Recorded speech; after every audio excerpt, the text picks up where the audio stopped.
Okay, good morning, everybody. My name is Maddie. I'm a program manager here at the Education Abroad office at Temple University. I got a quick question. Is it possible to get a downloadable version of this presentation? Yes, I can send one after the session, or if you need one right now, just let me know and I can try to get one for you if you need it.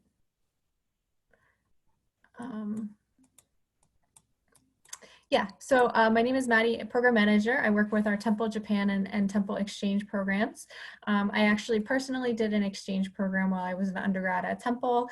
So this program is very near and dear to my heart. So I'm happy to see all of you here interested in the exchange programs in Korea.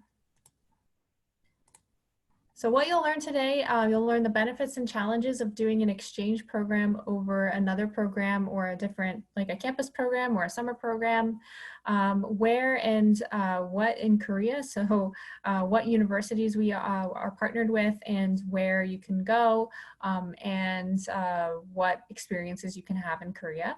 We'll talk about how to apply, some cost and financial considerations, and then your next steps after this presentation.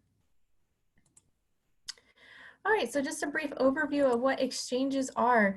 So all full-time degree-seeking students are eligible to study abroad on any program after 1 full year of study. For exchange students, the exchanges are only offered during the semester or academic year. So you can study abroad for a semester, fall or spring, or the full year if you would like. Students on any program can do the academic year, semester, or summer. Generally, the longer the better. I personally did an academic year, and I would highly recommend it to anybody who is truly interested in language or cultural immersion, and really wants to get a feel of what it's like to live in the country for a full year. Although, a semester is perfectly acceptable and a great option for students who just want to do a shorter term abroad. Some other factors to consider when you're choosing your exchange, when you're trying to figure out when is the best time to go abroad, it's going to also depend on the eligibility requirements of the exchange. So all Korean universities will accept first semester sophomores as study abroad students, except for Yonsei. So that means that students are eligible to go abroad in the fall of their sophomore year to any of the other 3 Korean universities except Yonsei. If you really want to go to Yonsei, you should plan to go no earlier than the 2nd semester of your sophomore year, and you can go anytime after that. You also want to consider your major and degree requirements and what is offered at the exchange universities. So if you're a Fox business major, all Korean universities pretty much have, the Fox requirements, the junior level requirements such as finance management, MSOM 3101, and then some of them even have some of those 2nd year requirements as well. So depending on when is the best time for you personally, as well as academically, you will be able to choose the university and the time for which you can go abroad. So what is an exchange program? In case you're not entirely sure about the difference between an exchange and some of our other study abroad programs, an exchange program is a partnership that Temple has with a foreign university where students can go and enroll in the foreign university, and another student from that foreign school can come to Temple and study for a semester or a year. Both students pay their homeschool tuitions, so they get the support from their home schools to go abroad on these other programs or to go study at these other universities. And it makes it pretty easy in terms of financial aid and other scholarships that you might be receiving for the semester. Like I mentioned earlier, it's only for a semester or academic year. There just isn't the framework in place to do a summer at this point, but it is something that most of our exchange programs offer. So if you were interested in doing a summer term at one of the Korean universities, you can definitely still do that. It's just a separate process from an exchange. You won't be working with me, but it's pretty straightforward. It's fairly easy, so I wouldn't worry too much if you're interested in a summer. And then one of the biggest differences about an exchange versus one of our campus programs is that an exchange program is pretty much fully immersive. You will study alongside of full-time students at the host institution, and I know that At the Korean institutions, for example, a lot of their degree-seeking students need to take courses taught in English. So even if you are taking classes in English and you're like worried that maybe you won't be able to take classes with degree-seeking students, that's actually not the case in Korea. When I was studying abroad, for example, there were only maybe 5 or 6 exchange students in each of my courses, and I was a business major. So it's very, very common to have full-time degree-seeking students in your classes. And exchange students also have the chance to join clubs and activities held by the university during this semester. So if you were interested in kind of getting more involved with the schools, or maybe joining a club that's related to your interests, and that's definitely an option as well. So compared to maybe a campus program where you're studying with international students or study abroad students, this is a great way to really feel like you're a student at that university for a short period of time. Some of the challenges of exchanges are a little different from regular study abroad, although most of these bullet points here are general study abroad challenges, I would say. So things like culture shock, body language, verbal communication, and other cultural norms can be a bit of an adjustment in the beginning. Also, some general study abroad challenges include balancing schoolwork with life abroad, some loneliness and homesickness, and adjusting to a new life, which means new food, new commutes, new housing, new friends, and new customs to get used to. So some of those adjustments are just general. The more specific ones for exchanges are not having a cohort of Temple students with you. So typically for exchanges, we end up sending maybe, I don't know, maybe 4 or 5 students each semester to different universities in Korea, but sometimes we only send 1. Sometimes we don't send any, sometimes we'll send up to 10. So it really depends on the term. And it's that can be a positive or a negative to you, I think. For me, knowing that I wouldn't have a cohort of Temple students with me was actually a positive thing. I was really interested in having an experience that I knew would be unique to me. So that was something that I found really exciting. But I know for some students that can be challenging. So just a heads up that, you know, these programs are pretty small and you will really need to kind of get out of your comfort zone and not really rely on students you know from home. But it's a great way to meet new people, I would say, especially people from all over the world who are also studying in Korea with you. I would also recommend having some kind of flexibility in your academic planning. This is really important for the exchanges in particular because our Korean exchange partners don't often, have their course schedules available for the semester that you plan to go abroad until like a month before you need to go. So different from maybe Temple where, you know, you have several months to plan your course schedules. You'll need to base your academic planning on previous year's schedules in order to, you know, make a plan for your study abroad experience. And then after the course schedules come out, which is right before you do end up going, you'll be able to see what's actually being offered and what's not, and then obtain some more course approvals for, you know, making sure those classes transfer back to Temple easily. I'll explain a little bit of about that later. But I wouldn't worry too much about not being able to get the courses you planned for. In terms of like major requirements, because they are full degree granting universities, they have to offer the same courses each semester for their students who need to meet their degree requirements. So especially for like business students, you know, you have you have those standard courses that you need to take every year, managerial accounting, financial accounting, international business. So a lot of those are similarly offered every semester or every year at the exchange partners. For students maybe in CLA or who are looking to get gen ed requirements, those tend to change a little bit more often. But I wouldn't worry too much about it because usually it's like special topics or different topics that they talk about. So you can still obtain like similar approvals or similar gen eds for different courses that are offered each term. So just a quick why study abroad. Tom Kuklinski was a former peer advisor who did a year in Taipei at National Taiwan University on an exchange. And He says, study abroad wasn't just an eye-opening experience, but an affirming one. It gave me the confidence to go forward and do research myself. And he actually was a Fulbright winner. He ended up declining his Fulbright to I think to do his master's degree in Taiwan. So that's pretty cool. All right, so let's go into the meat of where can you study. So we have 4 exchange partners that we work with in Korea. Exchange is spelled wrong, huh? So they are Ewha Women's University, HUFS or Hankuk University of Foreign Studies, Sogang University, and Yonsei University. So we'll start with Ewha Women's University here. And this is my alma mater, so very, not really alma mater, but like study abroad alma mater. So very close to my heart. Ewha Women's University is located in Shincheon. It's a great area to be a student, particularly if you like shopping. There's awesome shopping, really cool cafes and restaurants in their neighborhood. It is one of the largest women's universities in the world, and it is very, very highly ranked and highly regarded in Korea. So it is a pretty great university to go to.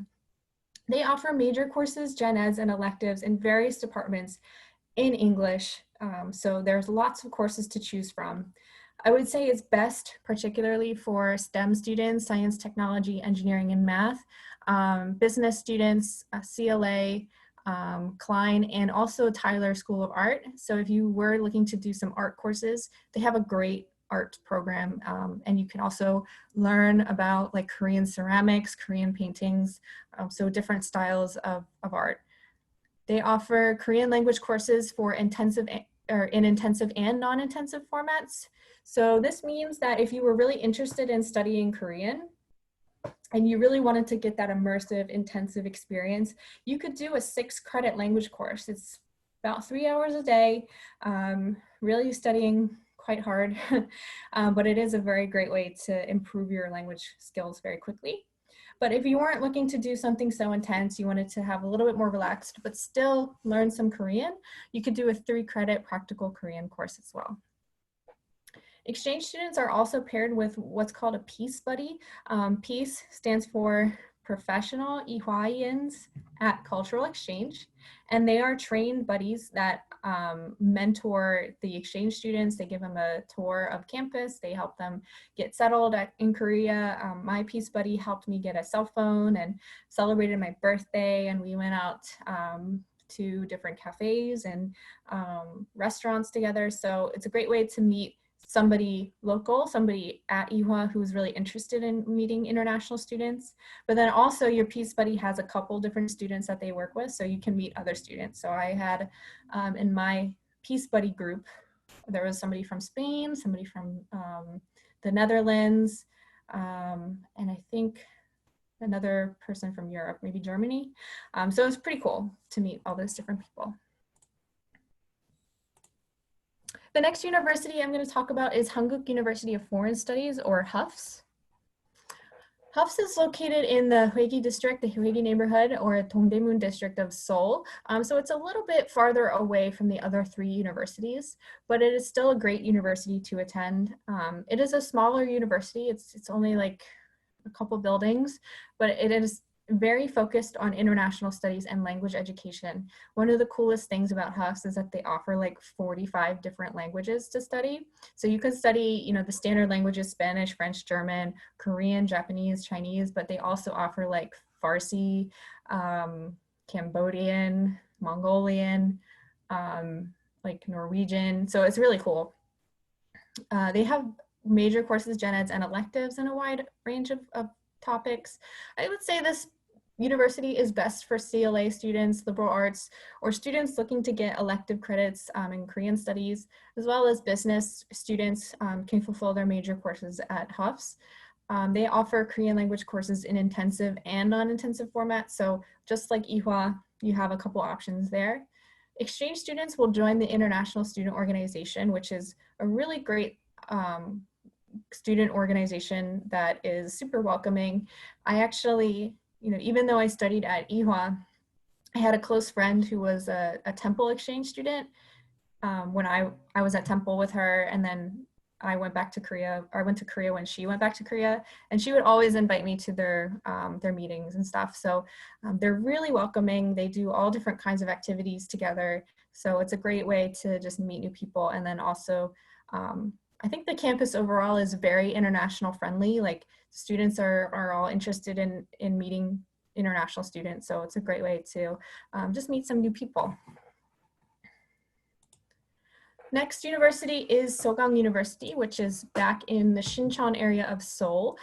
It is a smaller university than the other two that are located in Shincheon, but it is very highly ranked for what it is.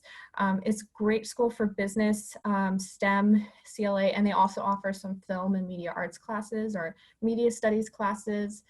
You could also take some great gen eds there. They have a whole American Studies department, which is great for getting, race and diversity gen eds or US society gen eds.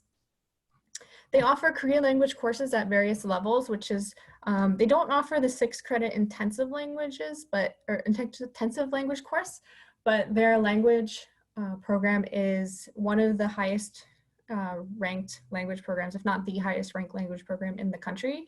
So it's a great place to just study language, especially if you're interested in learning how to speak fluently or at least be more competent in your speaking skills. Similar to Ewha, exchange students at Sogang get a Sogang buddy as a student mentor, and then they can also join the group Sogang Hug, which stands for Hands Up for Gathering, and it's a club for international exchange and Sogang students, Sogang degree seeking students, and they do different activities together, a lot of volunteering, different activities throughout Seoul. So again, a good way to just meet new people and get a little bit more integrated into the city and get acclimated faster. And finally, the last university we're going to talk about is Yonsei University. Yonsei University is located in Shincheon as well, and it is a huge university located in that area. One of the top universities in Korea, actually, probably equivalent to Yale. It's a very, very large comprehensive research university, very, very well known internationally, I would say. They have a great internationalization program, lots and lots of international students. So, if you are interested in, being in that big environment, and then this is a place you should consider. They have probably the most English language courses options out of any of our exchange partners, but I would say they're the best for STEM, business or CLA students. Students in other majors can absolutely find other classes. Just the courses might be fewer and farther between at Yonsei. They also offer lots of different Korean language courses in intensive and non-intensive formats. I would say Yonsei is the most popular exchange partner that we have worked with, and they consistently do a really good job of hosting our students. So I want to kind of touch base real quick about how to choose your host university. I know having 4 universities to choose from, especially if you're not super familiar with Korean universities, can be a little daunting. So I would say kind of in this order, consider what your preferences are and make your choices based on the research that you're able to do. So number one thing to consider, obviously, is academics. You want to choose the university that has the best fit for you academically based on what your plan is. So even if you're a STEM student and you have 3 universities to choose from, if you have a specific course that you must take at the semester that you're abroad and that course is only offered at one school, then that should be the school that you plan to go to. But if you're a business student and you have some flexibility and you can go to all 4 universities, then I would kind of move down the list. Same for like CLA or any, if you have a lot of electives that you can fulfill or gen eds, then I would move down the list at that point. The second thing to consider is location, and this kind of goes hand in hand with costs. So the location is obviously a big draw for students. Like being in the Shincheon area is really enticing for a lot of college students, and I would say it's a great place. It's like definitely probably one of the best places to be as a college student in Korea. It's extremely lively, like 24 hours. There's always something going on. And then lots of students, you know, college age in that area as well. So it's just it's a great environment to be in. However, Hufs isn't bad either. There are a lot of universities in that area too.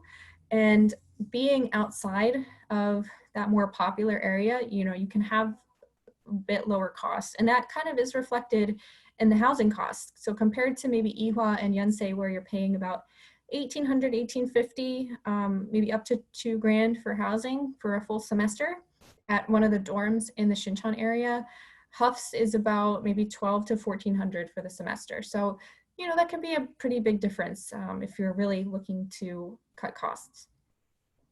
Next, I would consider language courses. If you're really interested in really improving your language, I would aim for a school that has intensive language courses.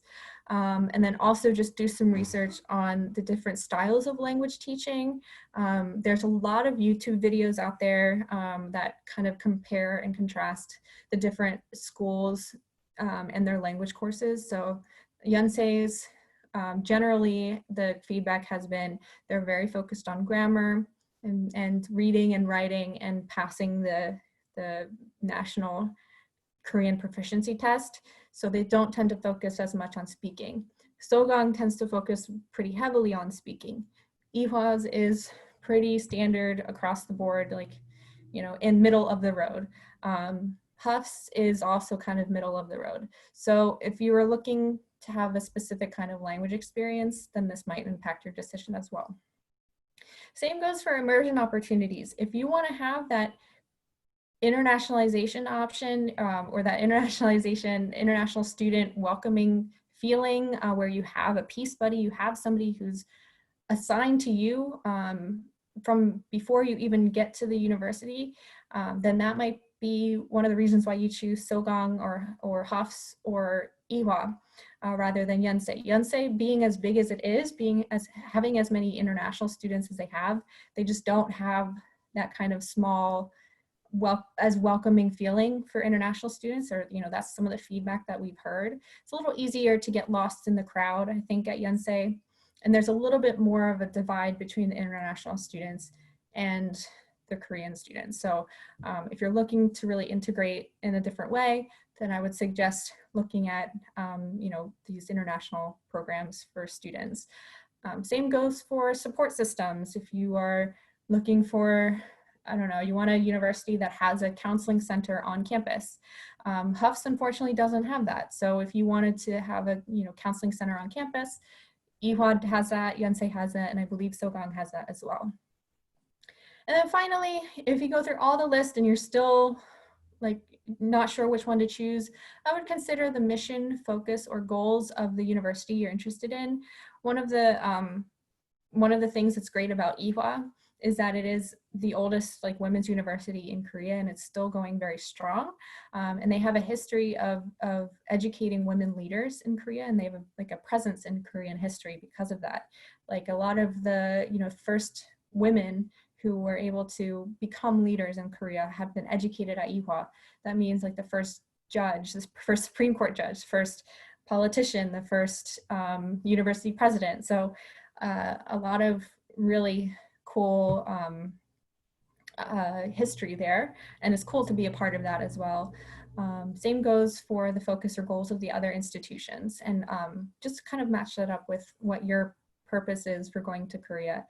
And if you go through this list and you're still not sure, you just want some guidance, that's what I'm here for. So you can always make an appointment with me to kind of talk through these different schools and what you personally would be interested in. And I'm happy to do that with you. All right, so real quick, I want to talk about living in Korea, what it's like to be there as a student. So culture-wise, you know, Korean culture is super welcoming to foreigners, I think. There are a lot of maybe, how can I explain this? There's people might have expectations of what Korean culture is like, but if you're there as a foreigner, it can be quite different. I would say this can also depend on what you look like.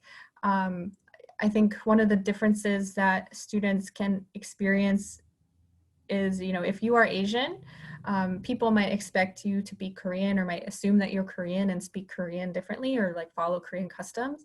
But if you don't look Asian or you don't look Korean at all, then you don't have that expectation on you, and people might consider you saying one word in Korean being like, oh my God, you're so good at Korean. So just different experiences there. But culture-wise, they tend to be very friendly, very open. Language-wise, I would always recommend, anywhere you go, I would just suggest learning a little bit of the language before you get there because it can really help. Korean is pretty easy to learn how to read. Their alphabet is very, very practical, very scientific and straightforward. Like it's once you get it down, you know how to read anything, even if you don't know what it means. But I would still suggest, if you can, to take a language class there, or take a language class or study some language before you study abroad. And I think people will be even more friendly to you if you're able to say just a little bit, or able to order food. And students, even if they don't speak fluent Korean, or even if they don't speak intermediate Korean, if they're just a beginner, they're still able to have really positive and successful experiences abroad. Food-wise, I think Korea has one of the best cuisines, I think, in the world. They have so many options to choose from. You've got spicy, you've got not spicy, you've got soups and stews and meats, barbecue and vegetables, and so many different things to choose from. So I would just recommend you try as much as possible. And like they have so many cool like Instagram feeds for Korean foods. So I would suggest following those if you're a foodie. One of the things I would suggest, if you are if you have any dietary restrictions, definitely do some research beforehand and prepare yourself for what you might be able to eat, as well as what ingredients and labels you should look at and how that's translated into Korean. I think some dietary restrictions aren't as well understood in Korea, and can be kind of difficult to navigate, but people have definitely done it. So do your research, check out other people's blogs or videos about how to navigate maybe being a vegan or having allergies in Korea, and what kinds of foods you should try to kind of rely on while you're there. Travel-wise, Korea is great to explore. It's pretty general, low cost of living area, I would say. Food doesn't tend to be super expensive. And so you'll have a lot of like availability to travel around, especially like on the subways. The subways have some really cool, like they're pretty cheap. They basically charge you per the distance that you go, and not like SEPTA where you're charged based on like you pay $2 no matter where you're going on the Broad Street line. So it's awesome to be able to travel throughout Seoul, and then you can easily travel outside of Seoul on express buses or trains. You can even fly if you really wanted to, but I think Korea is small enough that you can easily travel a couple hours to go even to the farthest, to Busan, all the way down to the bottom of the country in about 4 hours from Seoul. And travel outside of Korea is pretty easy as well. They have a really awesome transit system that no matter where you are in Seoul, you can either get on an airport bus or you can get on the airport line, the airport subway line, and just easily get to the airport. And it's connected to both airports, so Gimpo and Incheon. And if you want to go to Japan, you could do that. If you want to go to Taiwan or Thailand, Incheon is a huge hub in Asia to get to all different locations. So I've known students when I studied abroad who spent every other weekend in another country. I would see this girl post on Facebook all the time. And this was about 6 or 7 years ago. And she would be one weekend she'll be in Hong Kong, and then the next weekend she'd be in Taiwan, and the next weekend she'd be in Japan, and the next weekend she'd be in Thailand. So, I mean, if that's the kind of experience you want, you could definitely do that. I would aim a little bit more to experience more of Korea while you're there, and then do a couple big trips if you wanted to. There's so much to see within the country. So you could spend all semester in Korea and not even leave, and you'd still have a really awesome experience. And finally, like there's a million things to do. Seoul is such a huge city. There is so much to do at any time of day. You've got 24-hour cafes, which were my saving grace when I was studying abroad. Even on times where I just like didn't know what to do, my friends were busy, and I just wanted to get out of the house, I would just go to a 24-hour cafe and hang out and study all into the late night. Korea is super safe, so you can feel comfortable walking around at any time of day. There's amazing shopping, so many foods to try. You got different what's called bangs or rooms. So you got noraebang, which is a karaoke room. You've got PCbangs, which is computer rooms. You can play computer games if you're into that. They got multibang, which means like a multi-purpose room, which is basically like a room you can go and hang out with your friends and watch movies, play video games, sing songs, like you can do like so many different things. And then there's just generally like exploring new neighborhoods, walking around the river, renting bicycles. So you'll never kind of run out of things to do in Korea. And that's what's great about being a student too, is the academic system is pretty different. So you might not have homework every night like you're used to it at Temple. You might have homework 2 times in the semester, and then you have these tests that you have to really study for. But you know, the rest of the semester you can just be exploring and spending your time really just soaking up as much of Korea as possible. All right, so that's my rundown of Korea and the schools and the opportunities there. I want to go through finances real quick.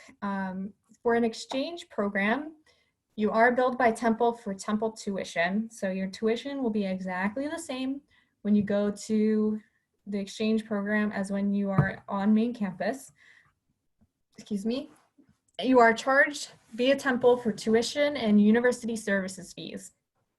And then housing would be paid either directly to the host university or to whatever provider you're using. So you are welcome to do an independent housing option if you maybe know somebody in Korea who can help you get an apartment, or you just wanna, you know, you don't wanna live in the dorm, that's totally okay. You just won't pay Temple for that. You'll pay directly to whatever provider you're using. But as mentioned here, and I also kind of mentioned it earlier, it's much cheaper than Temple housing, and it's decent, you know, for a couple months to live in a double room, you know, standard dorm room for maybe a max of $2,000 for a semester compared to how much it costs to live in Morgan. So it is kind of a big difference there. You can use financial aid and scholarships. Anything that you get for your Temple semester will automatically apply to your Temple bill as usual. So Pell Grants, scholarships awarded by Temple, they'll just automatically apply. I would also suggest, I think this may be later, but I would also suggest talking to financial aid about your aid package if you have one, and how that would change possibly if you do a study abroad program, particularly if you're switching from commuter to on-campus housing in Korea. You could be eligible for a bit more aid switching from commuter to on-campus housing. And definitely apply for scholarships, especially if you're interested in Korea or anywhere else in Asia. Apply for the Gilman Scholarship. This is, if you get a Pell Grant, you're eligible for this. And it is, you know, up to $5,000 for just any study abroad experience. And then on top of that, you can apply for a critical language stipend, which is up to $3,000 more to study a language like Korean, which is considered critical by the US State Department. Same goes for what's called the Boren Scholarship. That's a little bit more focused on the language aspect, but if you are interested in working in the government after you graduate in areas of national security, the Boren Scholarship is great for that. You can study, you know, you study Korean for a full year, you can get up to $20,000 for study abroad. So consider that as well. You can find the information on our website. There's also the Temple Exchange Scholarship, which we offer every semester, which is through our office, and that's up to $4,000. And then there's also, some of our partners also offer some scholarships, like Sogang University has a housing scholarship where you can get up to half of the cost of housing as a scholarship. So I think that would be like $900. So then you only pay like $900 for a full semester of housing. And Hufs also has a national scholarship that they can award, where you get like a $500 stipend every month and you get to teach little kids English. So kind of cool. And then also, you save your money if you're interested in going abroad, no matter where and no matter when. It's always good to kind of put a couple of bucks aside every month, if you can, to just have in your back pocket for when you go abroad, especially the first couple weeks of being abroad. You'll end up kind of spending a lot of money, and this is just to get settled. And then once you get into a routine, you can kind of save up your money for big travel if you wanted to, if you really want to go somewhere specific, or it's nice to have that extra cushion if you can.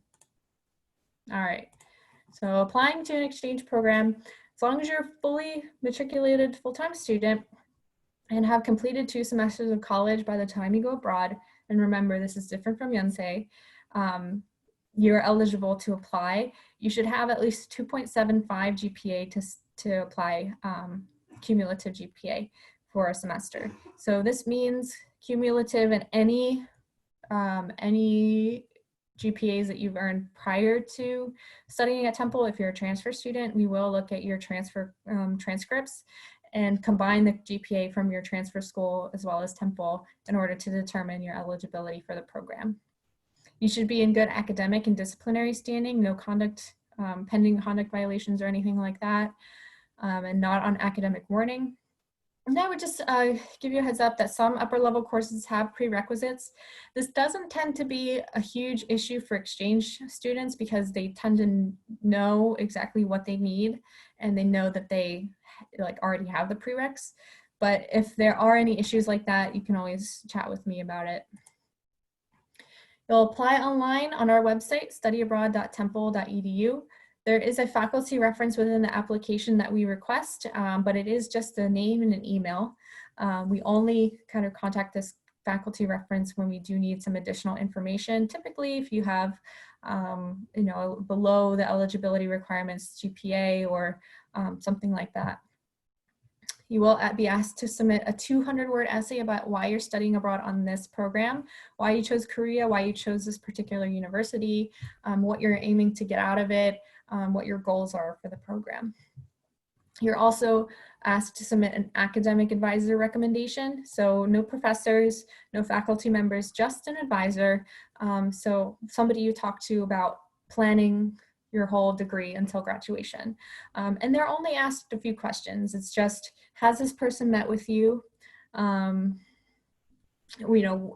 they, what classes have you talked to them about in regards to study abroad? What classes can they take at the partner? Will this affect their graduation? Is this the only time that they can go abroad? Things like that. Really quick, easy. I wouldn't worry too much about it if necessary. Okay. All right, finally, some deadlines here real quick. So our spring deadline just passed. It was September 1st, but if you need to go abroad this spring semester or you missed a deadline, you can feel free to email me and we can chat about trying to get you a late application. All other deadlines, or all other terms will have a deadline of March 1st. So that's fall, academic year, and spring priority. So spring priority means that we do not review, or I do not review exchange program applications on a rolling basis. So if you submit your application, well, let's say the fall 2021 applications open on November 1st. If you submit your application on November 2nd, I won't review your application until after March 1st of the next year, because we do have to maintain the balances for the exchanges because of the way that we have inbound and outbound exchange students coming from Temple, and we need to make sure that we're keeping that balance as well as meeting the eligibility requirements for the partners, and then also determining who gets to go where. So places like Yonsei tend to be very competitive because we have more students applying than we have spaces available on the program.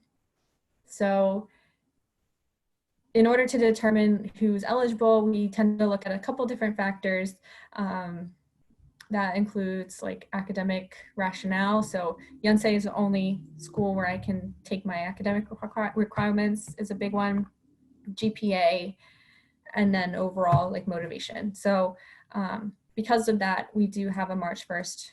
We don't do rolling, and we have a March 1st deadline. Spring priority means that if you wanted to apply early, way in advance, let's say for spring 2022, I can give you a decision after March 1st if you apply by March 1st, and then you can have that space reserved for you. So if you really, really, really want to go to Yonsei and you just want to be able to apply way in advance for it, and get your spot early so that you already have your spot, then you can apply by March 1st and make sure you're committed in advance. All right, so how to begin. Plan early, as early as possible. Attend foundations if you haven't already. Talk to your academic advisor, tell them you're interested in doing an exchange program. I would suggest, if possible, doing a little bit of research before you talk to your academic advisor. Sometimes, sometimes academic advisors just don't know about every program. And so they might be like, great, you're interested in study abroad, talk to the education abroad office, and then you'll come to us and then we'll say, great, talk to your academic advisor. So it's good to have a sense of what you want to do before you talk to your advisor. That way you can come prepared and say, yeah, I'm interested in studying abroad at Ewha in the fall semester. I've looked up some of the classes that they offer. I think this would be a good fit. What do you think? And your advisor can tell you that like that course looks good. Yeah, let's plan for you to take that course. Or maybe you can't take this course at Ewha because it's a writing intensive, so you have to take that at Temple. So different kind of areas to navigate with your advisor if you come a little bit more prepared. If you're a freshman or first year transfer and have never had a passport before, I highly recommend applying for the passport scholarship. It is, the cost of a passport, $145, and it's good for 10 years. So it's a great opportunity to take advantage of because you won't be eligible after your freshman or first year term is over. Then you can check your school college guide on our website. We do have college guides for individual majors for some programs and for schools, where we do talk about what universities offer what classes and for different majors. So like if you're a Klein student, you can see that Ewha offers some classes for, I think for MSP and for communication studies, and other colleges or other universities offer different like courses. So it's a great way to just double check and make sure you know what colleges or what partner universities you can go to. All right, and you can contact us. Well, we're not at 200 Tuttleman Learning Center right now. We are available virtually.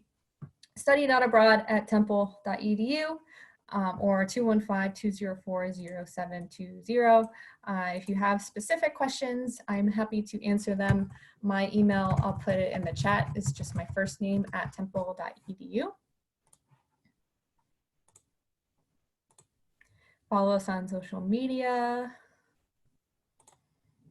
And here's some key takeaways. So while we're wrapping up the presentation, if you have any questions for me, feel free to throw them in the chat. Or if you want to kind of have a one-on-one conversation, I'm happy to do that. You can email me directly and I can arrange that meeting with you. All right, so one awesome question. What made you choose Ewha over Yonsei? You have me thinking about going to Ewha now. That's a great question because I was actually totally planning to go to Yonsei. I was like very focused on Yonsei. I'm going to Yonsei. And then I did some research into the classes, and I think, the first thing that made me choose Ewha over Yonsei was just the class offerings. It just seemed like Ewha offered more of the business classes that I needed at the time that I could plan around than Yonsei. But I think as I looked more into it, I had a friend that went to Ewha over Yonsei, and she had such positive reviews about it.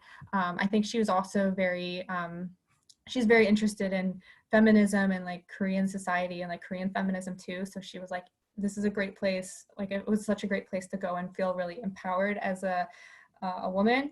But I think also the campus is gorgeous. Like or Yonsei's is also very pretty too, but Iwa's is like so cool.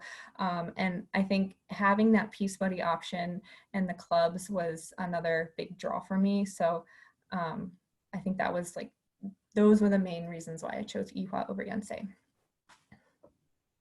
So for the priority deadline that we mentioned, would that mean if you're interested in spring 2022, you can apply by March 1 of spring 2021 to try to get that early spot?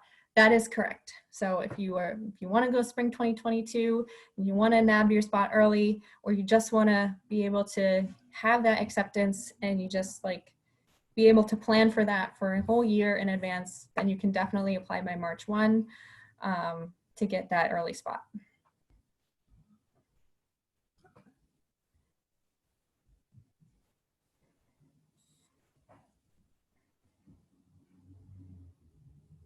Any other questions?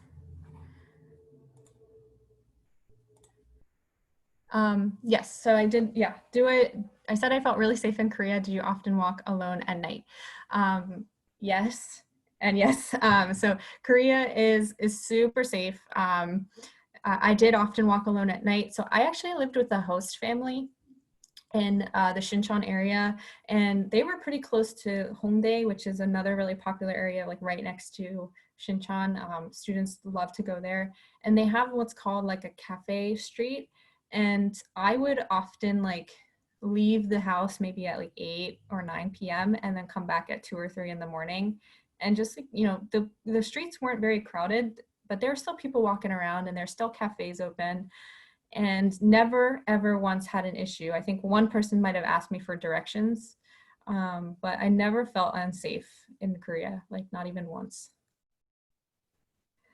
All right, so does the early deadline apply for fall 2022? It does not, and that is because of our application cycles.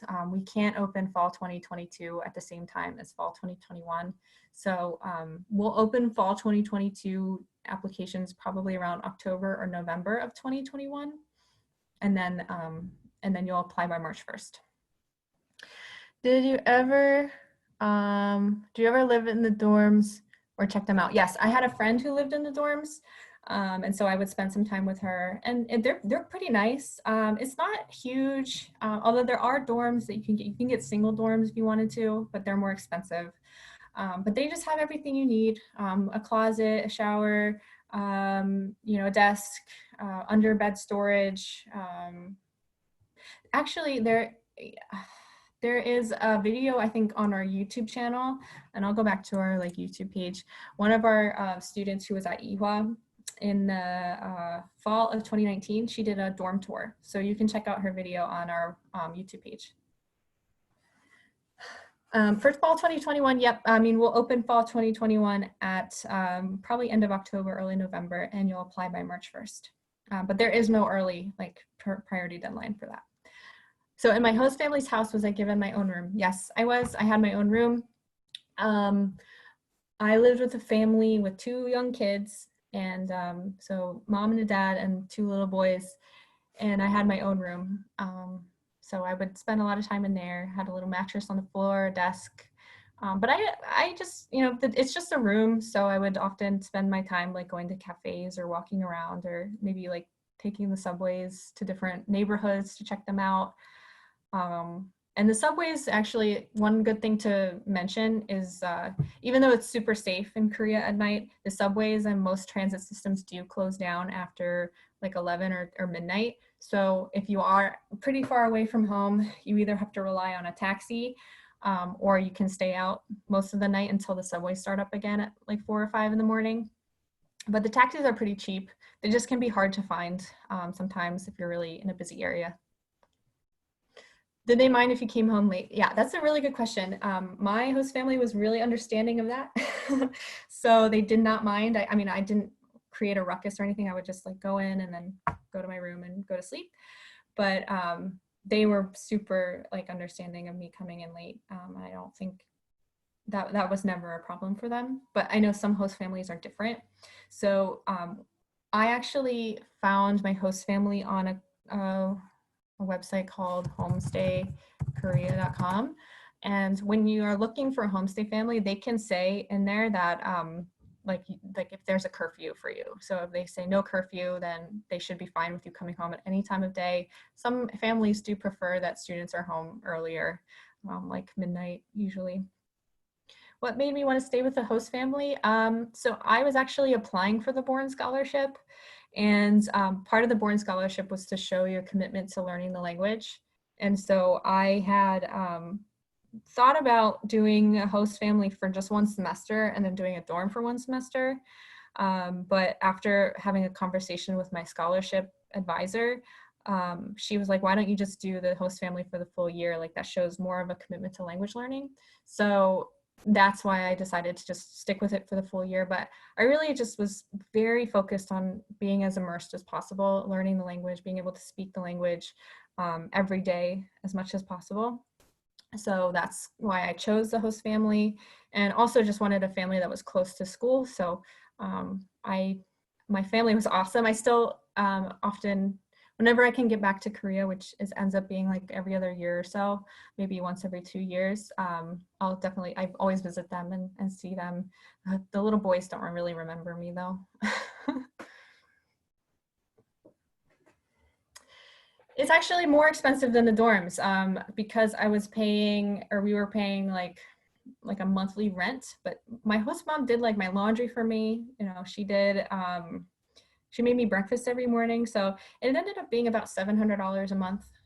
So depending on your budget, you know, that can be either more expensive than you were budgeting. It's definitely more expensive than the dorms for sure. But depending on what you actually want out of your experience, I think it might be doable, especially if you're like used to living in the Vantage or the View or the dorms at Temple. If you have some extra some flexibility with your housing costs, then it can be worth it. The hardest part about living with a homestay family though is that it can get a little bit more difficult to meet friends because, you know, when you're in the dorm, it's kind of like freshman year, you know, people want to meet each other, they go out together, they kind of make plans on the spot. So you're a little farther away from everyone else. But for me, it was worth it. I was able to meet friends at IHWA through like different like orientation, through my Peace Buddy, and through some like online connections that I made through my blogs. So it worked out. I was fine.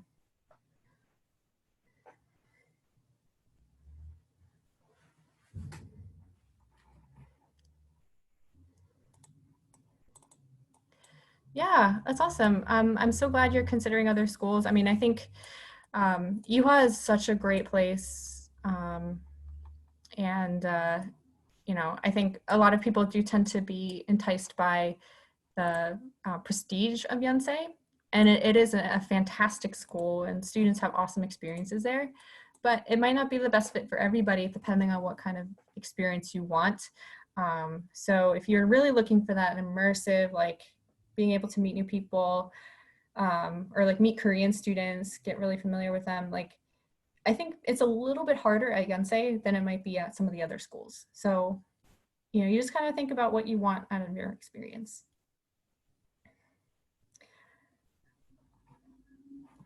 All right, I think I need to wrap up now. So I'm gonna stop recording here.